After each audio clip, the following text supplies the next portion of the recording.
capacitación de sueroterapia. Tengo el gusto de presentarles a ustedes al doctor Juan Carlos Landeros Alvarado. Él es licenciado en Biología con estudios realizados en la Universidad Nacional Autónoma de México. Realizó estudios de maestría en biotecnología en la misma universidad, diplomado en Derecho Ambiental por el Consejo de Estudios Jurídicos Ambientales, actualmente estudiante del doctorado en Ciencias Ambientales. Su experiencia, pues desde el año 1993 se dedica a la distribución y venta de biológicos y reactivos. Desde hace casi 10 años se ha especializado en asesoría personalizada sobre el uso del factor de transferencia como elemento complementario del tratamiento de diferentes padecimientos relacionados con afectaciones al sistema inmunitario del organismo. Y en la actualidad se encuentra escribiendo un nuevo libro sobre el uso del lisado de proteínas, peptonas, como complemento de tratamiento de diferentes padecimientos. Entonces, doctor, le cedo el micrófono.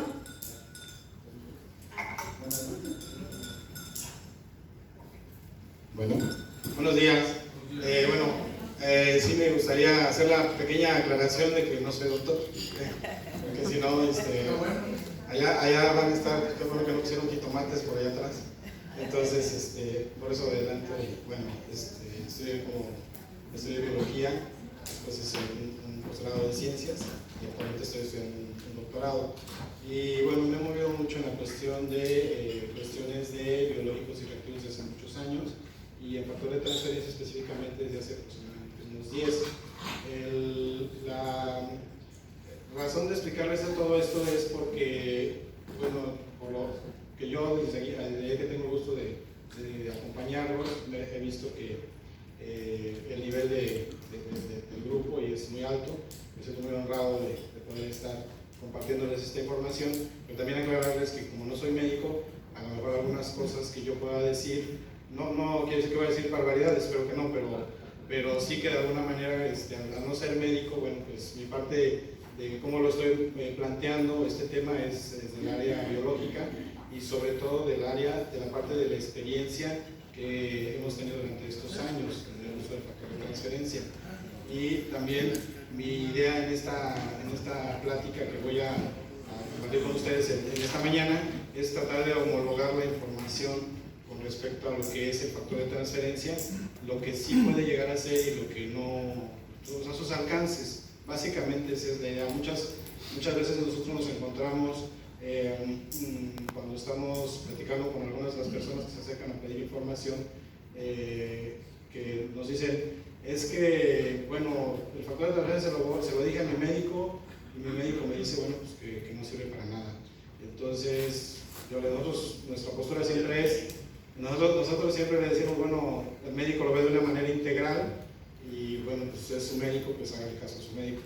Pero nosotros lo que buscamos es tratar de brindarles más información para que pues conozcan los beneficios de esta herramienta terapéutica, que al final es eso, es una herramienta terapéutica que ya no es nueva, en nuestro país tiene desde los años 70 que se está produciendo, desde el siglo pasado, y el primero que trabajó sobre esto pues fue de mediados del siglo pasado, entonces no es una herramienta nueva, pero sí poco a poco ha estado permeando dentro del grupo médico como algo positivo para ser un elemento que sirve de apoyo para diferentes tipos de padecimientos, ¿no? Entonces el tema de la plática es en homologación con factor de transferencia, pero básicamente la idea es dar información de lo que es el factor de transferencia, cómo funciona y cómo se obtiene también y diferentes tipos de factores, etc. Y otra cosa muy importante en el cual yo voy a hacer énfasis es que la manera en que se obtiene el factor de transferencia, estamos hablando de un hemoderivado y por lo tanto tiene que tener un alto control de calidad y cumplir una normatividad muy estricta, y por lo tanto no es un producto que pueda ser manejado de manera pues a la ligera, ¿no? ¿Qué es el factor de transferencia? Es un conjunto de biomoléculas, con un peso menor a 12 kilodalton y es capaz de transmitir la habilidad para expresar la hipersensibilidad y mediar la inmunidad, pero de tipo celular. ¿Por qué sabemos que son menores de 12 kilodalton? Porque la forma en que se obtiene el factor de transferencia es mediante una diálisis, y el tamaño de poro de esa malla solamente pueden atravesar moléculas o partes de moléculas que tengan ese peso. Esto es muy importante porque cuando nos dicen que si el producto del factor de transferencia no tiene efecto, que si es inocuo, entonces podemos nosotros saber que no puede tener bacterias, no puede tener virus, no puede tener ni siquiera priones, porque por el tamaño de la malla. Entonces, en ese sentido, es un producto que nos da la seguridad de que no va a transmitir ninguna enfermedad en su obtención si se hace de manera correcta. Como les decía, a finales de los años 40, 1949, el doctor Sherwood Lawrence hizo estos experimentos en los cuales trató de transferir la inmunidad con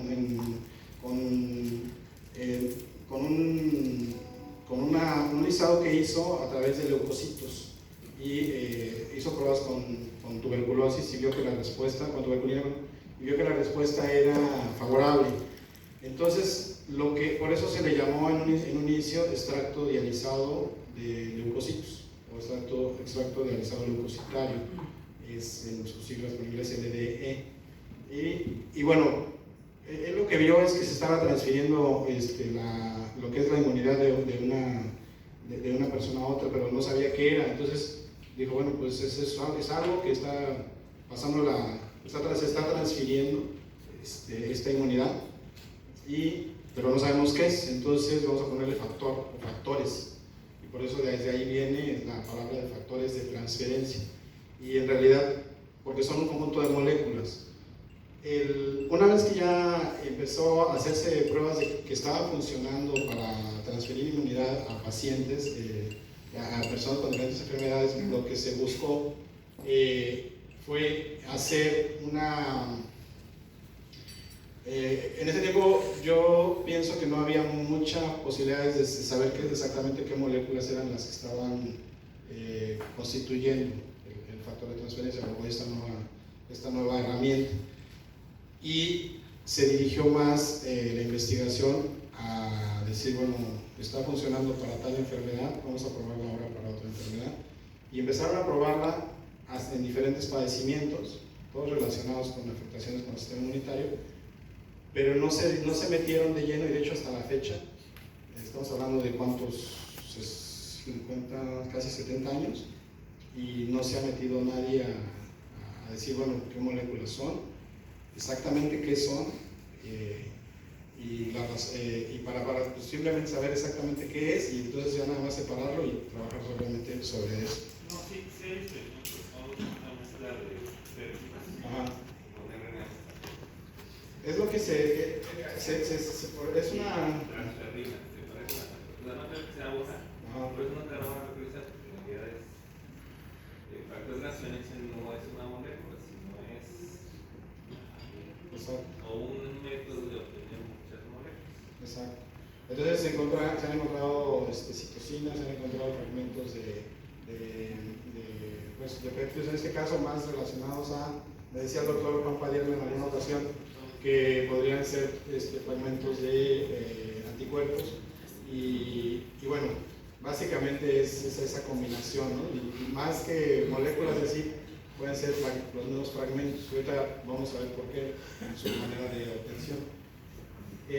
Un poco también hablando de la historia, y ya pensando, situándonos aquí en México en los años 70, en el grupo del doctor Sergio Estrada, perdón que lo puse en minúsculas, fue tal vez mi subconsciente. El maestro Juan Padierna fue el primero en elaborar factor de transferencia en México.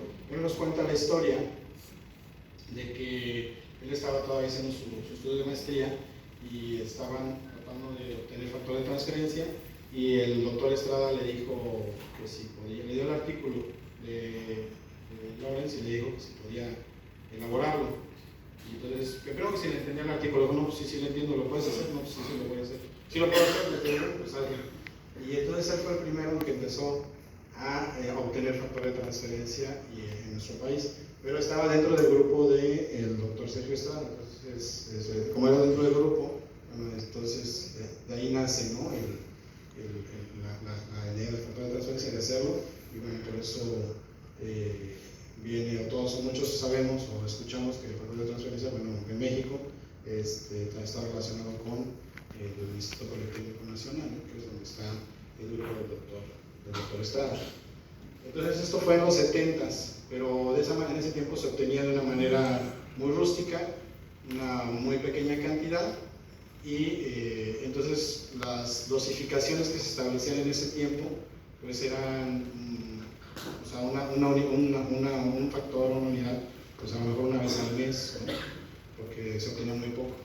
Actualmente, bueno, ya hay una tecnología para producirlo de manera comercial y ya se pudieron hacer ajustes en las dosificaciones que vamos a ver más adelante. Como les decía, se investiga en algunos temas, sobre todo más que en la cuestión de lo que compone los componentes del factor, más que sobre eso se han hecho estudios sobre la utilidad del factor de transferencia. Sobre eso se ha dirigido la mayor parte de la investigación y bueno, y se ha identificado muchos beneficios de estarlo utilizando. Al principio, por ejemplo, cuando yo empecé a usarlo hace poco más de 10 años, por ejemplo, se decía, no, es que no lo puedes usar para padecimientos autoinmunes, porque entonces estás acelerando el funcionamiento del sistema inmune, entonces como está acelerado, entonces lo vas a hacer que la persona se enferme más, ¿no? Sin embargo, lo hemos usado con pacientes con diferentes padecimientos autoinmunes y les va muy bien, ¿no? Ahora, nos decía también, bueno, no lo des algunos tipos de cáncer, porque también puedes estar promoviendo el hecho de que el cáncer se desarrolle más, porque lo estás estimulando. Y ayer platicábamos algunos de los ponencias de ayer que decían, bueno, pues hay que ver, la va a poner en la balanza que beneficio o costo o lo que puede pasar con usarlo o no usarlo, y con pacientes que están ya muy mal, pues se ha decidido utilizarlo y les ha ido muy bien, sobre todo el cáncer. ¿Hay estudios de factor de transferencia hacia el cáncer? No, se pensaba, o sea, no se conocía, entonces por eso siempre estábamos como aprendiendo todo esto, y como no se sabía mucho, entonces no se recomendaba. Es lo mismo que ahora también no se recomienda, por ejemplo, no se recomendaba para pacientes que tuvieron un trasplante. Pero, sin embargo, hay pacientes que están recién trasplantados, pero su sistema inmune está muy debilitado y no levantan, entonces en esas ocasiones a veces se les da y les ayuda. Y no hay rechazo al órgano, ¿no? Entonces, estamos aprendiendo ese tipo de cosas, ¿no? ¿En qué sentido les ha ido bien a los de cáncer? ¿En qué sentido? Bueno, lo que les ha ayudado es ampliar expectativa de vida. O sea, por ejemplo, llegan con su médico, les dice, tienes 4 meses de vida, te doy 2 meses de vida, y las personas llegan a estar 1 año y medio, ¿no? Con calidad de vida. Hay personas que, o sea, en ese sentido, mejora mucho su condición, ¿no? de calidad de vida, cuando llegan pues, completamente, sobre todo muchas personas al factor de transferencia llegan cuando ya les digo que ya no hay nada que hacer, que se vayan a su casa, y entonces la familia empieza a buscar opciones, ¿no?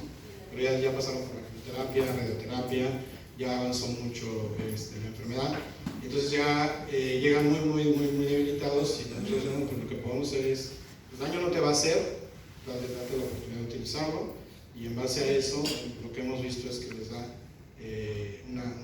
una gran calidad de vida y se amplía mucho la expectativa, ¿no? Digo, de 4 meses, año y medio, 2 años, a nosotros nos han mandado muchas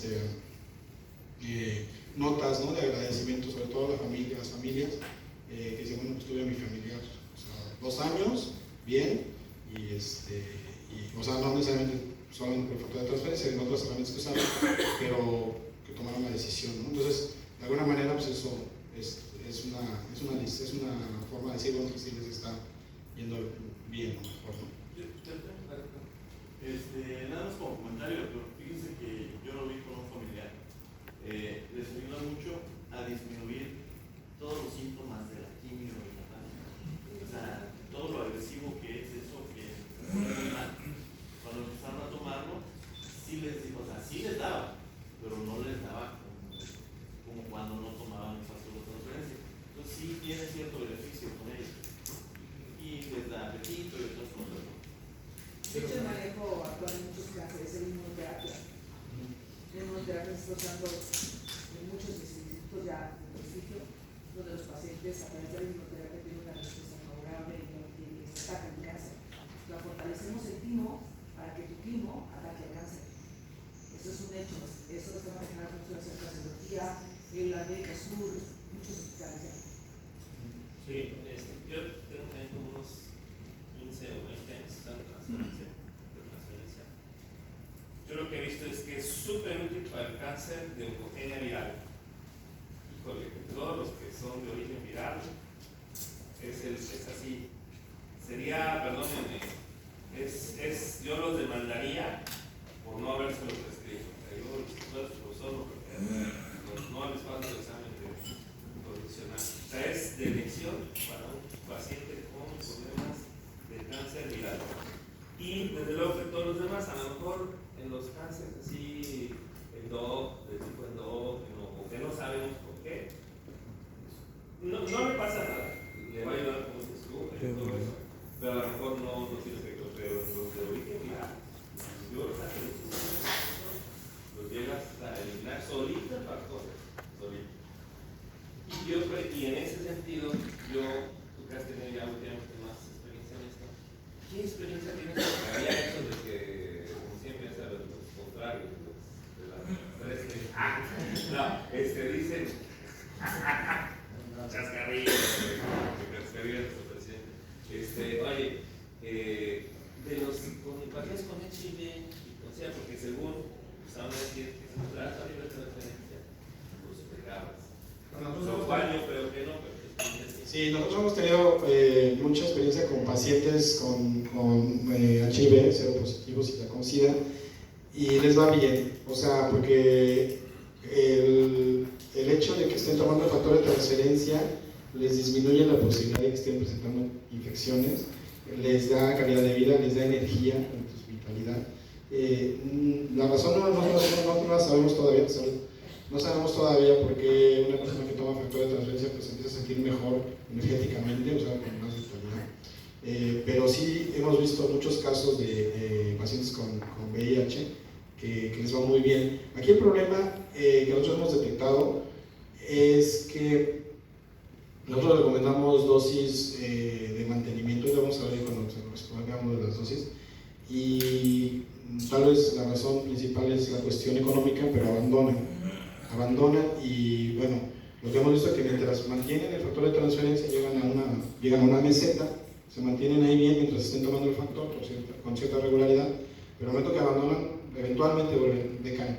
Entonces, esa es una de las cuestiones que es limitante del factor de transferencia, es algo que nosotros es como un combustible, como un aditivo de la gasolina, se lo estamos dando, el organismo funciona mejor, pero se lo dejamos de dar y llega un momento que ya regresan a una etapa anterior, no peor, pero sí el de la secuencia lógica que estaban llevando, ¿no? Natural. Por ahí, perdón.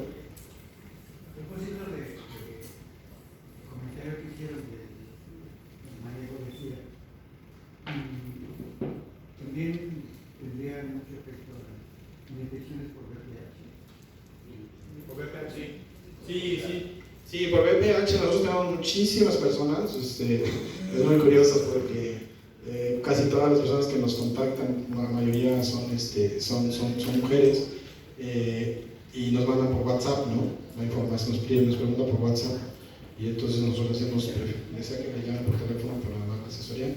No, todo por WhatsApp, precisamente porque, pues, por la discreción, ¿no? Ni siquiera están en la oficina o en algún lado, no quieren mencionar el tema, pero muchas de las personas que usan los factores de transferencia como parte del tratamiento de VPH les va muy bien, pero es igual, o sea, el virus nunca abandona el organismo, siempre está ahí, y lo que hacemos con el factor es contener su avance, porque lo que se ha detectado, lo que hemos visto nosotros es que de alguna manera al estar nuestra actividad normal, nuestros niveles de estrés cotidiano, el sistema inmune se debilita, y es cuando el virus se puede detonar nuevamente. Y nosotros siempre les recomendamos que aunque sea una dosis al mes, pero que sigan de una manera regular tomando el factor de transferencia, y eso les va a ayudar a que eso se mantenga, o sea, que está ahí latente, pero no se va a presentar, no va a haber complicaciones. Ahorita vamos a pasar más adelante a la parte de las dosificaciones, pero sí les adelanto, bueno, la personalidad, de que este tipo de padecimientos nosotros siempre establecemos una dosis de impregnación, que pueden ser muchas unidades al principio, aparentemente es cuando las personas se asustan, dicen, es que es muchísimo y no me va a alcanzar para pagar eso. Pero eso es al principio nada más, y después vamos reduciendo y estableciendo cuando se requiere una dosis de mantenimiento, pero guías poco, o sea, puede llegar a ser una unidad al mes o una cada 15 días. Estamos hablando de pacientes que ya tienen un estrés y que ya pueden llegar a tener un cáncer nocivo. Porque antes tenemos varias herramientas para el manejo de los pacientes. Realmente que la calificación de la canción, que ya no querer 7 minutos, de 1 a 3, pero realmente esto es como un coadyuvante complementario. Sí, definitivamente, o sea, el factor de transferencia no cura nada. No cura nada, excepto una sola cosa. Si hay algo que con el puro factor de transferencia se cura, es el herpes zóster. Entonces, con puro factor de transferencia sale. No tiene que dar absolutamente nada más. Es lo único que se sabe que sí efectivamente lo cura, pero todo lo demás que se usa es un elemento complementario del tratamiento principal, pero es una muy buena herramienta, o sea, vale la pena utilizarla. Entonces, tiene muchos beneficios. Por ejemplo, en algunos tipos de gliomas, hay un doctor en Guatemala, el doctor Werner Prosamer, que es especialista en cuestiones de gliomas, y le llegan a pacientes ya muy dañados, inclusive ya con la cirugía y todo, y él directamente en la zona del cáncer, como ya tiene el huequito, se inyecta el factor de transferencia y ha sacado adelante muchos pacientes. Entonces, es muy versátil, pero también tiene que ver un poco con el nivel en que está el paciente, ¿no? Pues está dispuesto a jugársela porque no tiene opciones, ¿no? Okay, entonces, continuamos.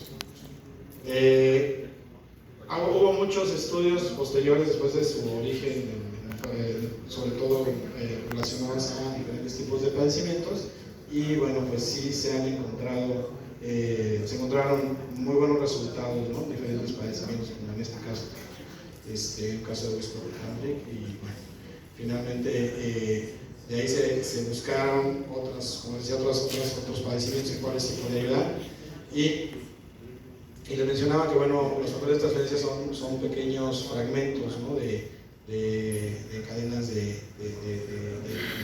aminoácidos, o sea, pequeños péptidos que en realidad pues, están rotos. Entonces son proteínas que se rompieron en el proceso, y bueno, son los que componen junto con otras moléculas esta herramienta, ¿no? Y lo que hacen es estimular la inmunidad por células. Básicamente eso es lo que hace. Y bueno, ¿dónde se usa? Lo usamos para cuestiones de padecimientos autoinmunes, cuestiones de depresión, bueno, no depresión inmunológica, pues no sé si esté bien escrito así, pero por lo menos que está debilitado el sistema inmunitario, y cuando hay hipersensibilidad también, ¿no? Cuestiones de alergias. Básicamente esos son los usos. La mayoría de las personas, bueno, ustedes como van a ver todos los días, que queremos que con una pastilla mágica ya nos curemos, ¿no? Y entonces eso ha hecho mucho daño al factor de transferencia, porque las personas creen que con el factor de transferencia pues ya es una panacea y con eso ya lo resolvieron y todo, y eso ha permitido que haya mucha charlatanería en el tema y también muchas personas que se han aprovechado de lo mismo. Sin embargo, el factor de transferencia pues, es una herramienta terapéutica que complementa el tratamiento principal, pero que tiene también sus limitaciones, que tiene que ver solamente con la mayoría de los padecimientos relacionados con el sistema inmunitario. Muchas personas me dicen, no, me ayuda para bajar de peso, pues no nos ayuda. Si son cuestiones mecánicas, una artrosis, pues tampoco, ¿no? Osteoporosis, no nos ayuda, pero cuestiones con el sistema inmunitario sí. Ahora, aquí es una parte muy importante que me gustaría, voy a tomar unos minutos más el tema porque es fundamental. Como les digo a muchas personas, muchos laboratorios, muchos grupos que elaboran factores de transferencia, no voy a polemizar en la cuestión de cómo manejan algunas empresas su marketing. Sin embargo, no hay exclusividad en el sentido de que el único que bueno y el único que es eficiente es el de tal lugar y todos los demás son versiones falsas o apócrifas o piratas. No, o sea, sí hay personas serias haciendo factor de transferencia y que cumplen o que deben de cumplir primero las normas nacionales y algunos cumplen hasta las internacionales para la producción de hemoderivados. Entonces, por ejemplo, ¿cuáles son los antecedentes de la farmacopea de los Estados Unidos mexicanos? También algunos están basados en la de Estados Unidos. Las normas mexicanas para buenas prácticas de fabricación de medicamentos y la norma mexicana para la disposición de sangre humana y sus componentes con fines terapéuticos, ¿no? Debe haber un proceso de producción, debe haber un proceso de control de calidad y que debe ser previo y post al producto. Es decir, desde el momento que el laboratorio que produce el factor de transferencia debe hacer estudios al material que le está llegando, pero no solamente los básicos de vista, sino entre más estudios se tengan, va a ser mucho mejor. No se debe de confiar en que, bueno, pues ya vienen de bancos de sangre autorizados, que ya llevaron una normatividad y que cumplieron. Nosotros hemos visto en algunos laboratorios que les han llegado casos de que ya estaba la sangre certificada y por estudios de PCR encontraron que había sangre. Entonces, no se debe, como son hemoderivados, no se puede uno confiar en ninguna de las etapas, ¿no?, de producción. Y eso es fundamental que lo veamos cuando vamos a adquirir un factor de transferencia. De dónde viene, quién lo está produciendo y cuáles son sus mecanismos de control de calidad. Como les decía, pre y post, ¿no? Los métodos tradicionales, como les decía, se realiza para ver básico y inmunocromatografía. Algunos, no todos lo hacen, pero si metemos ya métodos moleculares como PCR, y sobre todo, el PCR nos va a ayudar a identificar, pero si lo hacemos en tiempo real, nos va a ayudar a cuantificar, ¿no? Entonces, si está contaminado con algo y qué, y cuánto tiene. Bueno, pues son productos obtenidos de sangre humana para los hemoderivados, para los fines terapéuticos, y bueno, pues pueden usarse, tienen que ver con la cuestión de funcionalidad del plasma, y algunos de estos hemoderivados es el factor de transferencia, la inmunoglobulina humana normal, etc. Ustedes los conocen, factores de coagulación, inmunoglobulinas específicas, etc. ¿Cómo se produce? Entonces, la materia prima proviene de bancos de sangre autorizados. Tiene que hacerse un convenio con esos bancos o de sangre autorizados para tener material y deben de cumplir esta normatividad, ¿no? La norma 253, para la disposición de sangre humana y sus componentes con fines terapéuticos, y la farmacopea de los Estados Unidos mexicanos ha tratado de establecer un mecanismo para el factor de transferencia. Llevan años haciendo esto, no ha quedado, no se puede poner de acuerdo y por lo tanto, por eso hay mucha controversia con respecto al factor de transferencia, si es un medicamento o no es un medicamento. En mi percepción como biólogo, yo les digo, no puede ser un medicamento, es un producto que proviene del mismo organismo, Entonces, por lo mismo no puede ser, por esa misma razón no puede ser un medicamento. Pero, bueno, está registrado como medicamento por el Politécnico, porque se registró en un tiempo de los 70s, cuando había unas leyes o actividades diferentes a las actuales, ¿no? Pero en senso estricto, para mí, yo no considero que sea un medicamento. Para la materia prima, entonces debe cumplir con esta norma, los 2 ingredientes que les mencionaba. El proceso en la fabricación de los hemoderivados también tiene que cumplir con las buenas prácticas de fabricación de medicamentos. Y una cosa que tiene que tomarse en cuenta, que se hace directamente en la preparación del protocolo, es comprobar en forma documental la identidad de los dones, es decir, de dónde está proveniendo el material que yo estoy recibiendo. ¿Sí? Sí. Entre más precisos se hagan este tipo de procesos, más confiable va a ser el producto que yo le voy a proporcionar a la persona que lo va a usar, sobre todo si están pues, en un estado muy debilitado o si son niños. El factor de tolerancia se puede usar o se recomienda que no hay problema de usarlo desde el año de edad, a cualquier edad. Entonces, bueno, pues también en ese sentido, la ética nos dice que tenemos que ser muy cuidadosos con lo que estamos ofreciendo, ¿no? Para obtener esta materia prima, como les decía, es esta evaluación clínica de los donantes, que es el trabajo, es el rasteo que estaba mencionando, análisis para ya más específico, no solamente para la ELISA, como les decía, sino ya buscar más opciones que puedan estar apareciendo, que pudieran estar ocurriendo en la sangre, no solamente irnos con lo básico. Todo este tipo de pruebas, obviamente, pues son costosas y por lo tanto elevan el costo del factor de transferencia. Entonces, eso hace que a veces el factor de transferencia, pues, bueno, ¿por qué a veces es más caro? ¿O por qué es caro? Bueno, porque si están haciendo todas estas pruebas, pues nos estamos asegurando que el producto sea cada vez más inocuo, pero además todo esto tiene un costo y por lo tanto, pues, alguna vez tiene que repartir. Y bueno, en caso de que sean manos de otros países hay una normatividad específica, pero eso casi no pasa aquí en México, pues no sé que haya donantes de otros países en nuestro país, no es aquí en México. Perdón. ¿Por qué ahí no está contra citomegalovirus? No la metí, pero sí está. Es que no la metí, pero sí está. Es que ya no quise ampliar más todas las... Sí, pero sí están las pruebas. Sí. En el PCR encontramos o sea, por eso se amplía con lo del PCR. Ahorita lo vamos a ver un poquito más, está en otra presentación, en otra diapositiva. Este es como un mecanismo rústico de cómo se obtiene el factor de transferencia. De las muestras que vienen de bancos de sangre se centrifuga, entonces aquí se separa